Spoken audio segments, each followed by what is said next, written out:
jauhilah oleh kalian 7 malapetaka atau 7 dosa besar.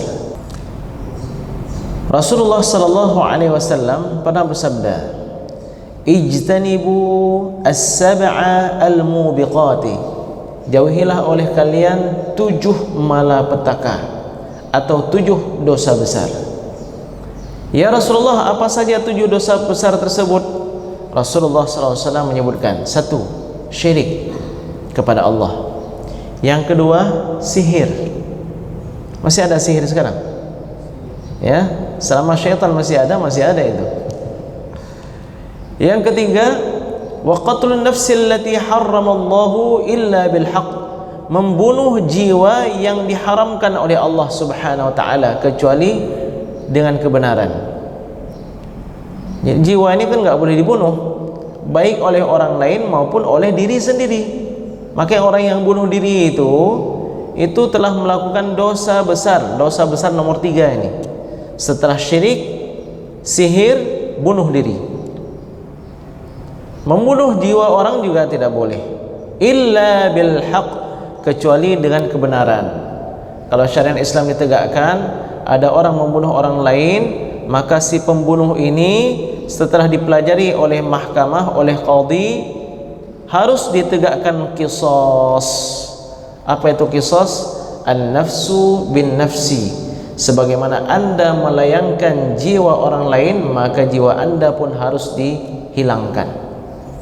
Yang keempat, wa aklur riba, termasuk dosa besar yang keempat adalah memakan harta riba. Yang kelima, wa aklu malil yatim, memakan harta anak yatim. Hati-hati ya sekalian. Kalau yang lain mungkin banyak yang memperjuangkan, banyak yang menegakkan keadilan, tapi memakan harta anak yatim sangat sedikit orang-orang yang mau menegakkan keadilan. Karena yang makan siapa? Yang makan pamannya, wawaknya, ya kerabat-kerabat yang dekat, yang mungkin orang lain nggak tahu. Kenapa? Anak ini pun masih kecil, nggak tahu harta dia diambil.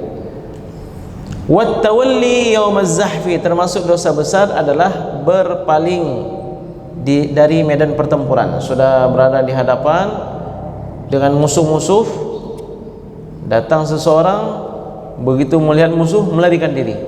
Ini dosa besar. Kenapa? Karena mempengaruhi yang lain. Yang seharusnya fathbutu, tetaplah, majulah kalian, yakinlah pertolongan Allah Subhanahu wa taala, ini berpaling pula dia, sehingga memancing yang lain pun ikut melarikan diri. Dan yang ketujuh, termasuk dosa besar adalah wa qadhful muhsanatil mu'minatil ghafilat, menuduh wanita-wanita baik, wanita-wanita yang beriman yang dalam kondisi kelalaian, kita tuduh mereka melakukan zina. Ini harus hati-hati Bapak dan Ibu sekalian.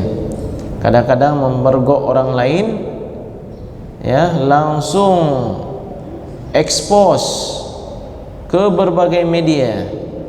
Ini patut bertakwa kepada Allah Subhanahu wa taala, orang yang menyebarkan berita-berita yang tidak baik itu. Karena selayaknya berita yang buruk itu enggak perlu diekspos. Ya. Biarkan yang mungkar itu mungkar. Yang perlu diekspos itu yang ma'ruf. Ini cobalah lihat berapa banyak, berapa persen yang diekspos yang ma'ruf. Masjid Muhyiddin mendatangkan imam siapa-siapa aja, berapa orang jamaahnya, berapa shaf, bagaimana antusias masyarakat, antusias jamaah. Kemudian masjid ini, pengajian-pengajian. Seharusnya diekspos yang itu. Ini enggak, yang diekspos orang lain sedang tarawih, ini kedapatan seperti ini. Orang na'udzubillah sama na'udzubillah. Ini termasuk kemungkaran juga, tapi sangat sedikit yang berani menegur mereka. Kenapa? Kebebasan pers. Ya.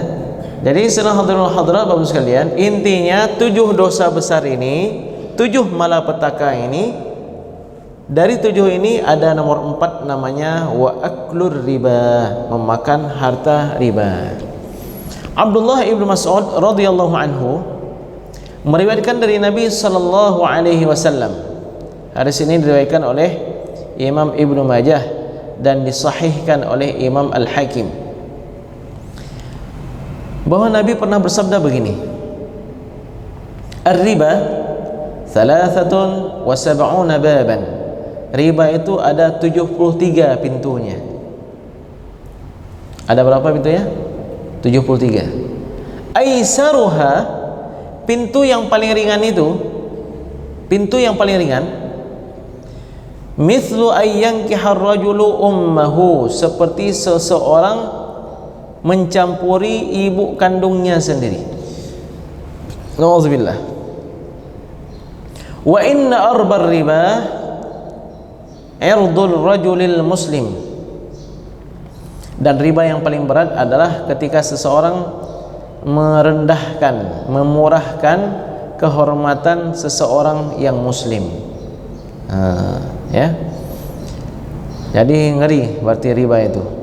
Ali bin Abi Thalib meriwayatkan, la dirhamu riba, 1 dirham riba aja, asyaddu indallahi ta'ala, lebih buruk di sisi Allah, min 36 zinyah, lebih buruk di sisi Allah daripada 36 kali zina. Orang yang melakukan zina diekspos, kita nggak tahu apa betul zina itu dipaksakan untuk mengaku ataupun kebetulan, ya. Yang jelas orang yang memakan harta riba nggak pernah diekspos tapi yang kedapatan mesum diekspos. Padahal 1 dirham saja itu kita pernah berhitung, 1 dirham itu nggak lebih dari 44.000 rupiah, atau mungkin 11.000, antara begitulah, kita bilanglah 44.000. 44.000 harta yang didapatkan dengan riba ternyata lebih buruk di sisi Allah Subhanahu wa taala daripada 36 kali zina. Na'udzubillah, thumma na'udzubillah. Mari kita ambil manfaat dari ilmu beliau. Bisa kita lihat video-video kajian beliau di Ustaz Awalul Zikri Official. Subscribe, like, and share, komen. Manfaatkan ilmu ini, mudah-mudahan amal kita sesuai dengan tuntunan Rasulullah SAW.